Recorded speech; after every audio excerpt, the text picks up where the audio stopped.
শহর নগর গ্রামে গঞ্জে ঘরে কিংবা বাইরে যে যেখান থেকে আমাকে দেখছেন সবাইকে রূপসী বাংলার পক্ষ থেকে স্বাগতম। এই মুহূর্তে আমি আপনাদের দেখাবো গ্রামীণ বাংলার যে ঐতিহ্য, যে মাছ মারার দৃশ্য, সেই মাছ মারার দৃশ্য আপনারা দেখাবো। দর্শক আমার সাথে থাকুন। দর্শক, এটা হচ্ছে গ্রামের পুকুর। গ্রামের পুকুরে যেভাবে মাছ ধরা হয় আমরা দেখছি। এই হচ্ছে মাছ সংরক্ষণ করে রেখেছে ধরে, বিভিন্ন রকম দেশীয় মাছ এখানে দেখতে পাচ্ছি। মাটি দেখা যাচ্ছে, জল কমে গিয়েছে। এই স্থানীয় ভাষায় যেটাকে বলে দুমকল দিয়ে চাষ, কৃষক মৎস্য চাষি তার মাছ এ করছে। ছেলেপেলেরা এদিক দিয়ে খুব আনন্দ করছে। আসলে দেখি আমরা একটু যদি দেখি, সেটা হচ্ছে কিভাবে মাছ ধরে, যে কিভাবে মাছ ধরে পুকুর থেকে। ও দূরে দেখা যাচ্ছে মাছ ভেসে যাচ্ছে, একটা লাল কি যেন মাছ, ওকে স্থানীয় ভাষায় বুন্ডুলে মাছ বলে। ওই পিঠ ভাসিয়ে দিয়ে বেড়াচ্ছে। আসলে খুব সুন্দর প্রাকৃতিক দৃশ্য।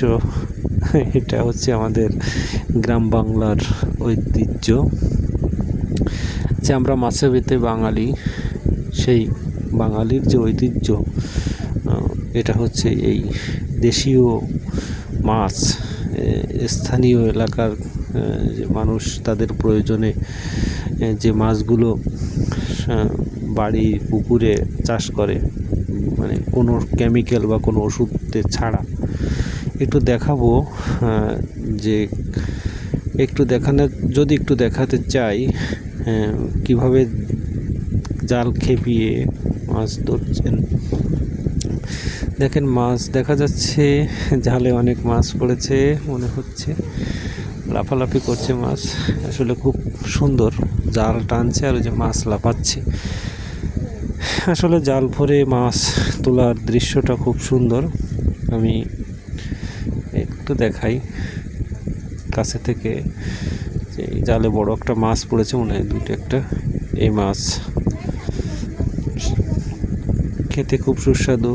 বাজার থেকে কিনে যে চাষের মাছ থেকে ব্যতিক্রমী। বাচ্চারা খুব নাচানাচি করছে মাছ দেখে। আমি যদি একটু দেখাই কাছে থেকে, তেলাপিয়া মাছ, বড় তেলাপিয়া মাছ এই পুকুর থেকে অনেক মাছ হয়েছে। রুই মাছ হয়েছে, কাতলা মাছ হয়েছে, মৃগেল মাছ। সবচেয়ে উল্লেখযোগ্য হচ্ছে ট্যাংরা মাছ। ট্যাংরা মাছের যে এত দাম বর্তমানে, আগে জানতাম না। আজকে কাটায় গিয়েছিলাম, 950 টাকা করে কেজি বিক্রি করেছে। আসলে অনেক অনেক মাছ। দেখেন, জাল ভরে ভরে মাছ উঠতেছে। অনেক পুরনো মাছ, 5 কেজি, 7 কেজি, 8 কেজি, 10 কেজি এরকম সাইজের মাছ। আসলে মাছ ধরার দৃশ্য বন্ধুরা আপনাদের সাথে শেয়ার করলাম। আসলে খুব সুন্দর।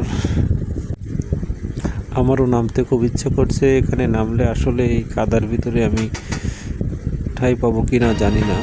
সবাইকে ধন্যবাদ, সবাই সাথে থাকুন।